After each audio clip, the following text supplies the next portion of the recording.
Hello, hello, hello. Welcome to the tutorial for today is pricing for profit in your commercial cleaning business. So some of the concepts are similar to residential, but quite a few of them are not.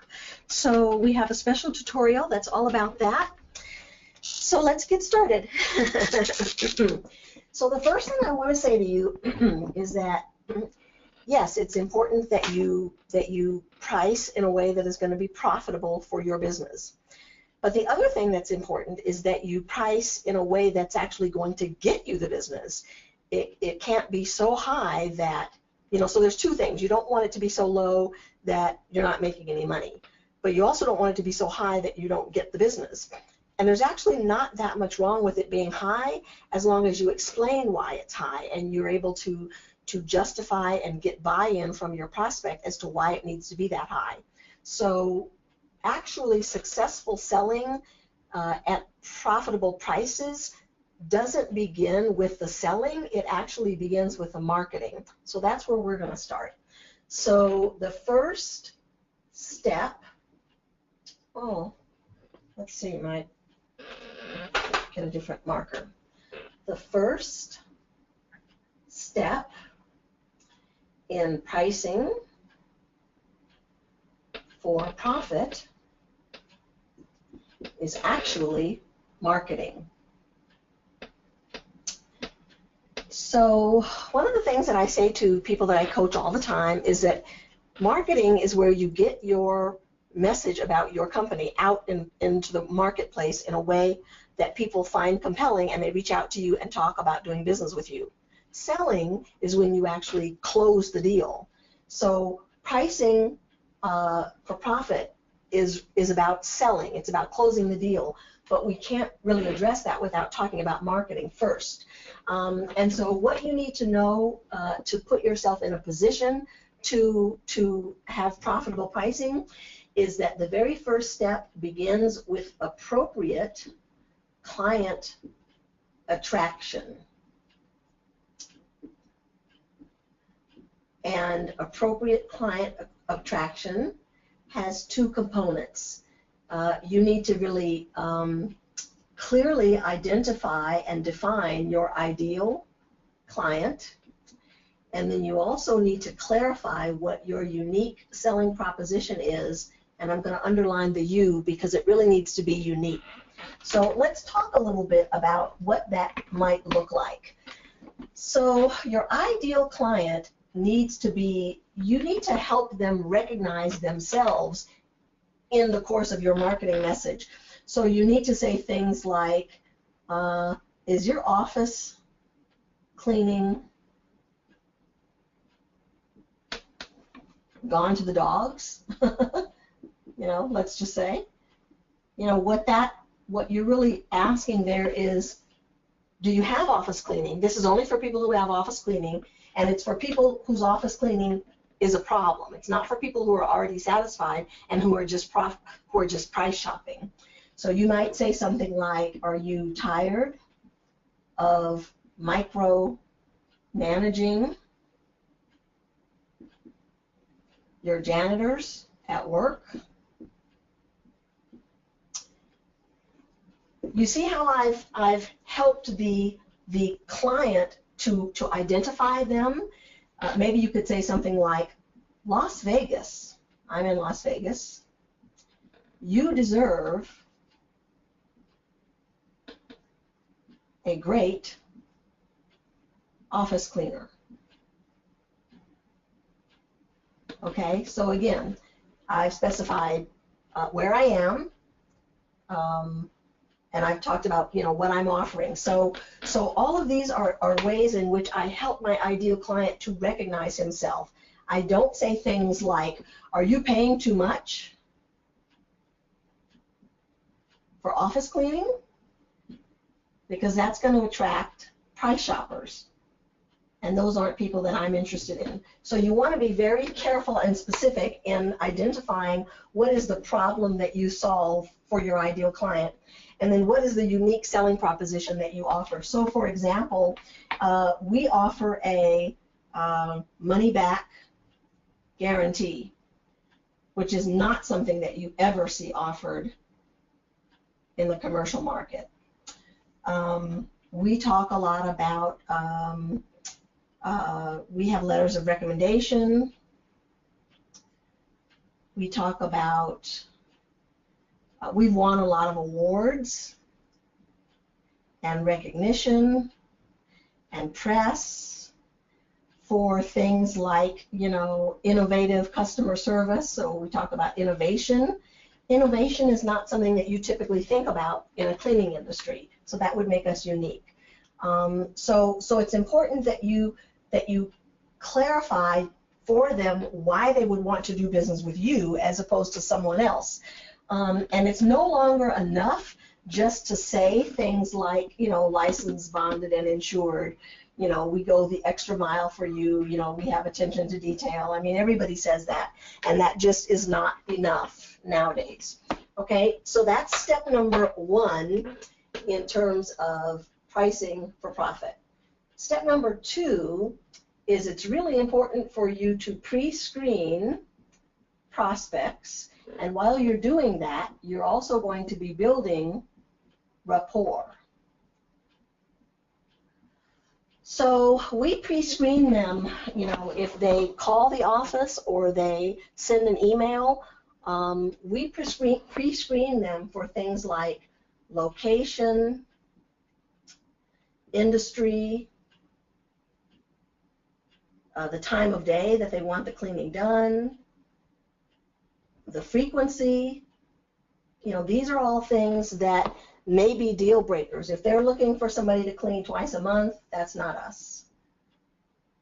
There are certain industries that we don't service. So rather than, you know, wasting your time trying to struggle to come up with a price and convince and close a buyer for things that you don't really want anyway, but while you are talking to them and you're finding out, okay, they are in the location that you want and they are in industry and the time of day, then during that conversation, what I call the discovery conversation, you're able to empathize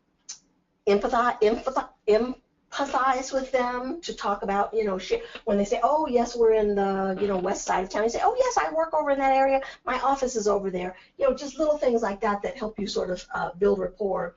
But here are some of the most important things that you want to know. You want to know size. Oh, well, I guess this could be part of that one. But the other thing, and this one is really the most important, let's see. Yeah, size. Okay, so the most important question here is why. Why are they looking for another service?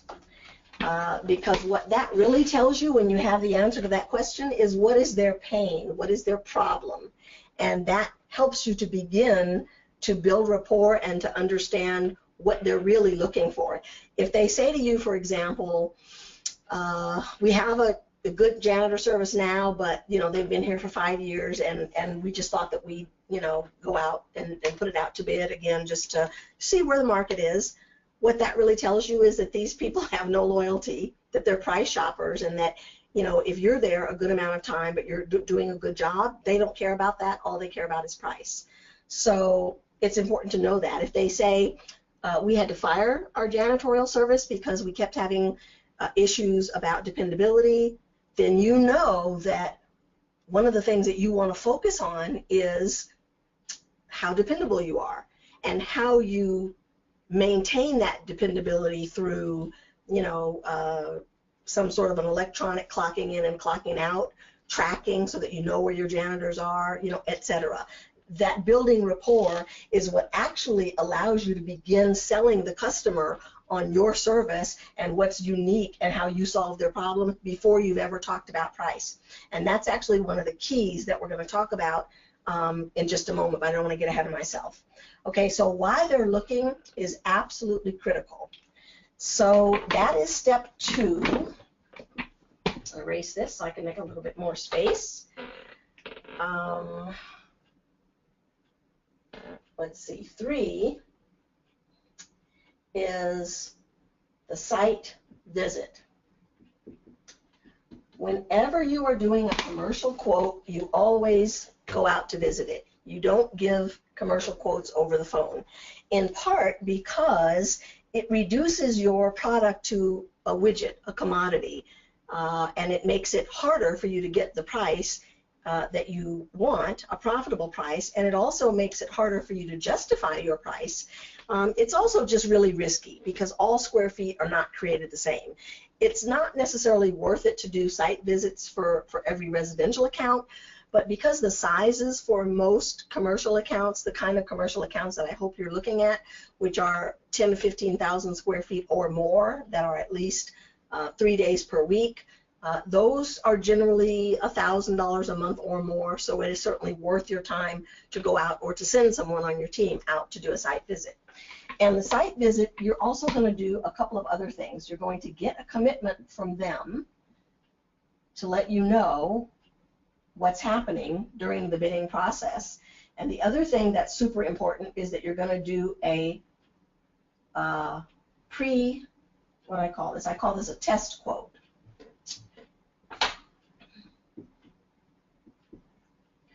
Where you're going to run a number past them so that you can get some general understanding of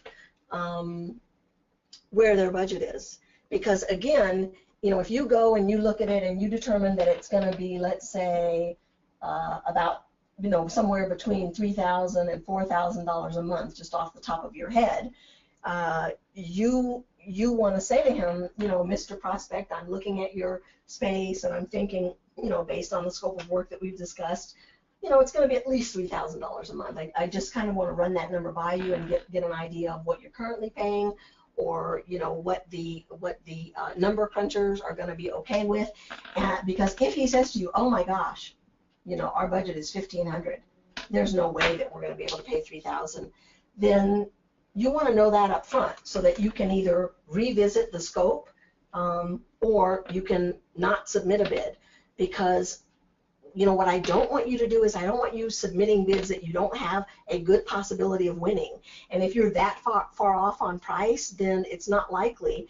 And so, you know, I want to sort of save some of your time. Okay, so now that we've talked about what we're going to do during the site visit, and of course you're actually going to, you know, look at the facility. But here's step number 4, and I'm going to list it here, then I'm going to go into some details over there. So step number 4, actually, I'm going to do this here. Step number 4 is that we're going to talk about value before price. So while you're building rapport, let's say that he says to you, your prospect, while you're doing the site visit, let's say they mention, oh, you know, we have a janitorial service now, but we're dissatisfied with them because we have repeat complaints. You know, and they do better for a little bit of time, and then we're right back to the same place. So then you share with him what your solution is, why that would never happen if he was your customer, because you have, you know, an electronic, you know, tracking for making sure that, you know, complaints get addressed, or that you have checklists, you know, for your janitors to make sure that they don't forget things, or that your quality control process, you know, means that you guys catch problems in a proactive way before they become a complaint. So whatever the things are, while you're doing the site visit, you're showing him what the value is that you're going to bring him or her, your prospect.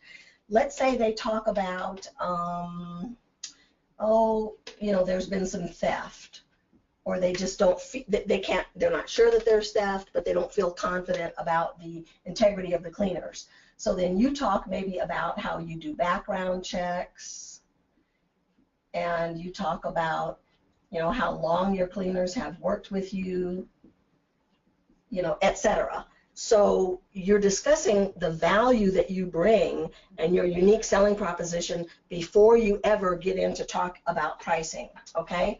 So step number 5, now I am going to give you some pricing calculators, but people so often get stuck on the price. I think we get stuck on the price, and we let the prospects and customers get stuck on the price.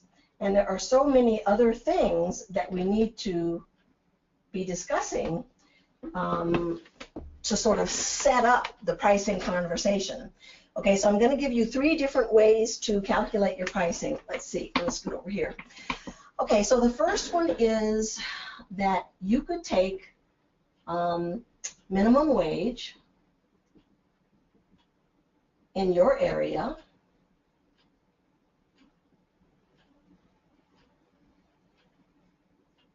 and you multiply that by 125%. And that's your starting pay rate for your cleaners. So in Las Vegas, minimum wage is $8.25, okay? So if I take $8.25 times 8.25 times 125%, that equals $10.40. We're actually a little below that. We start our janitors at $10 an hour, but that's because they're part-time.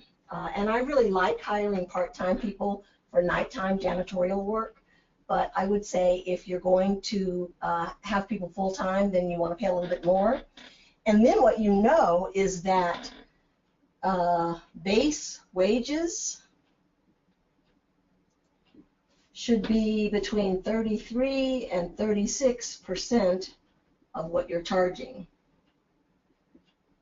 So if you're paying people $10 an hour, let's say, that means that you're going to charge around $33 an hour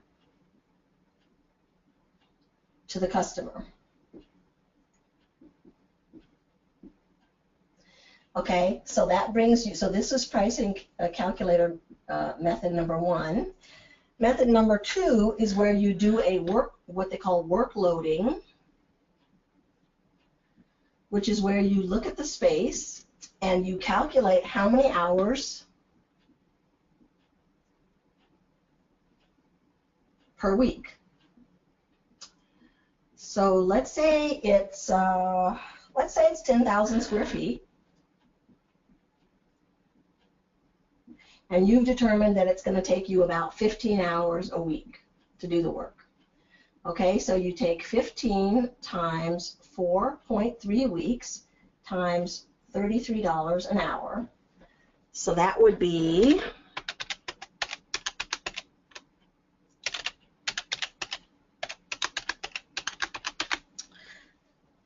$2,158.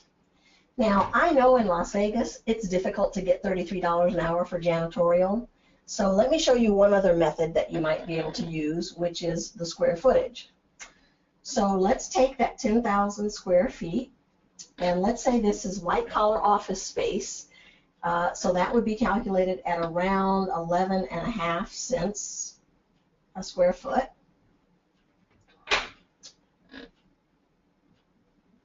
Okay, so you take 10,000,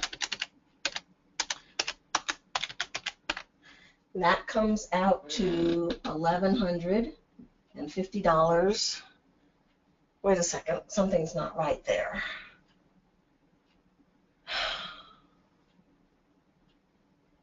Hmm.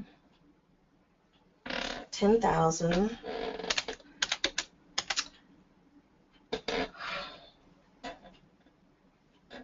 15 hours.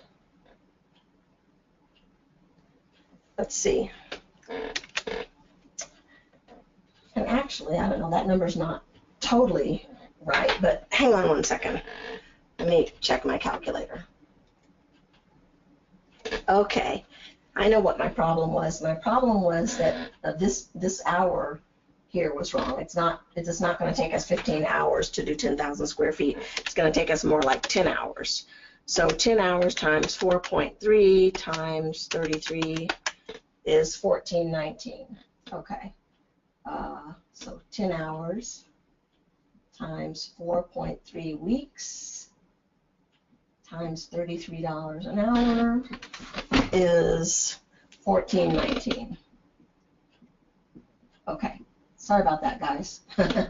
Okay, and then let's say we had 12 cents a square foot here. So that's going to be $1,200 a month. So now we've got 1419 and 1200, and so we're going to maybe average those together, 1419 and 1200.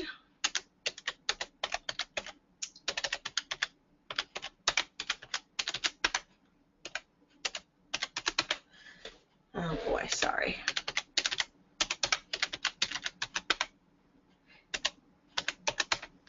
Right, I could have done that in my head.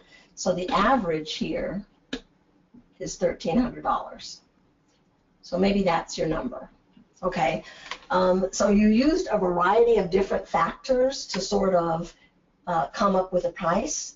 Now, if you have difficulty with the work loading, because a lot of people do, especially if it's 50,000 square feet, it's very difficult unless you're super experienced to look at 50,000 square feet and, you know, be able to eyeball that and tell how long is that actually going to take me. So let me give you an easy way to do that. 50,000 square feet.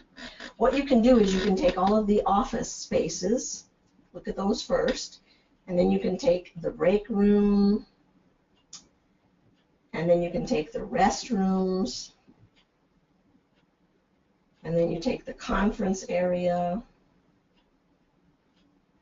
conference rooms, and then the common areas. And then let's say the executive offices. Okay, so what you do is you take, oh, we had executive offices.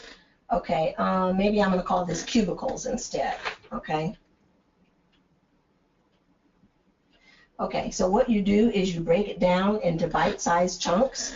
So let's say you decide that the executive offices are going to take you, and you can either do it by the day or by the week. So let's say it's easier for you to calculate it based on the day. So let's say you figure the offices are going to take you about 45 minutes, the executive offices. The cubicles are going to take maybe an hour and a half. The break room is going to take about 45 minutes. The restrooms are going to take maybe an hour. Conference rooms, an hour, let's say, and the common areas, let's see, 1, 2, 3.5, 4.5. Let's say the common areas are going to take, I don't know, 5 hours. Okay, so let me just add all of those up. Let's see, I got,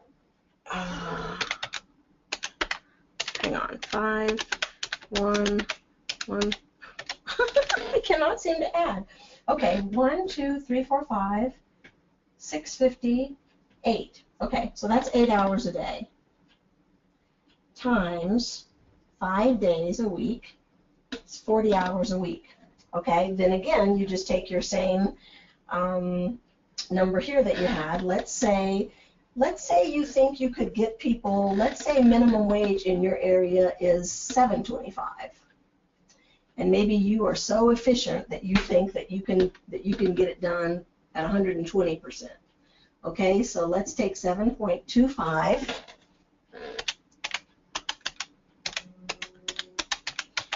times 120%. That equal, oh gosh, 870. Yeah, I don't think you're going to be able to get good janitors at that rate. So let's say it's 950. Let's say, okay. So 950. Times 3 is 28.50. Okay, so your rate here is $28.50. So now if you have 40 hours a week times 4.3 times $28 an hour, let's see what that comes up to.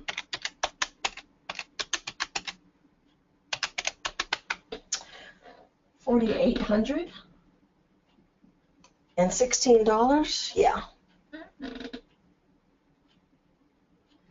Now, I was just sort of making up numbers here. I think that 40 hours a week on a 50,000 square foot building may be a little low.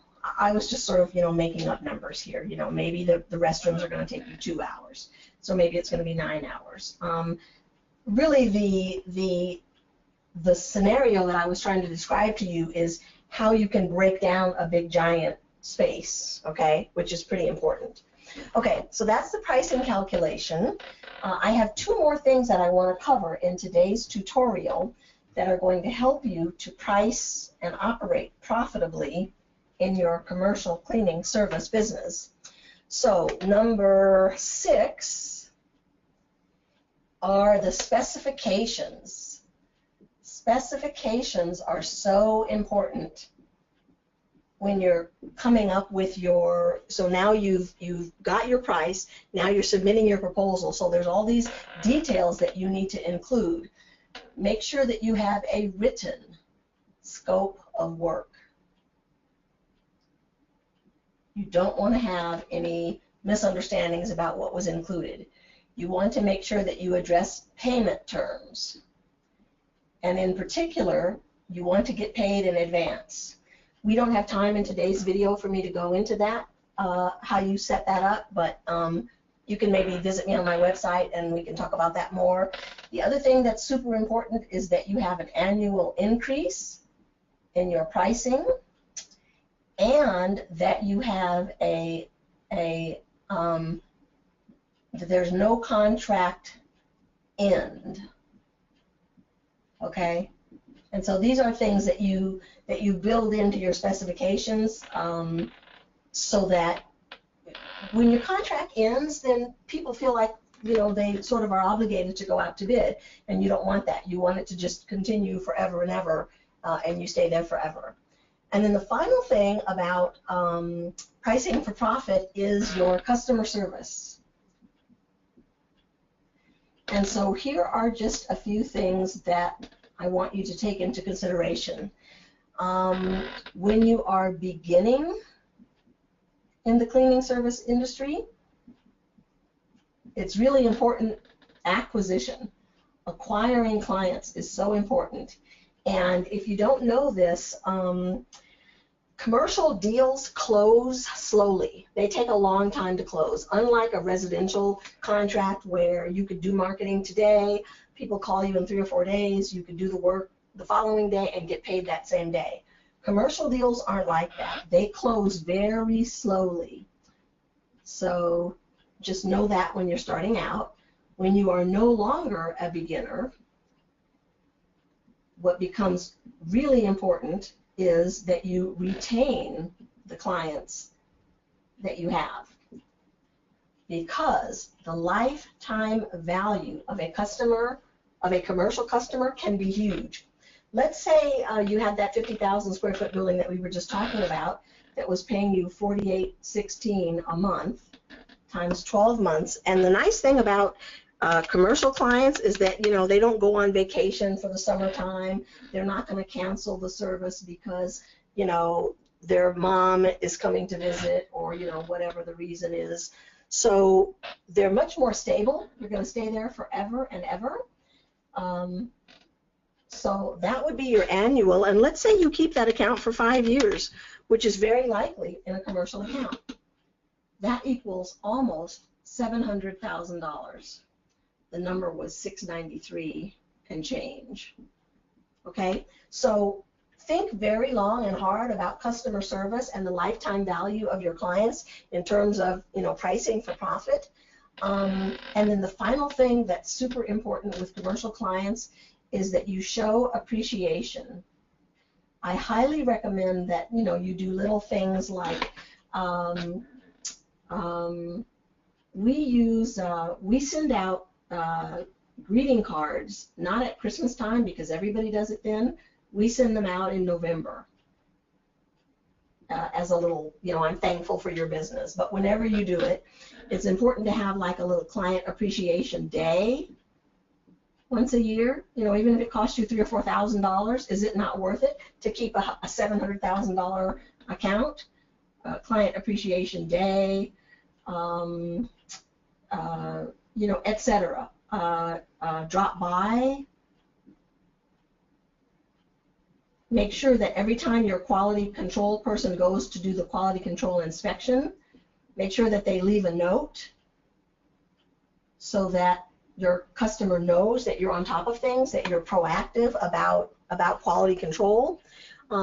So that completes what I wanted to talk to you about today as far as pricing for profit on your commercial cleaning proposals. So here's the thing.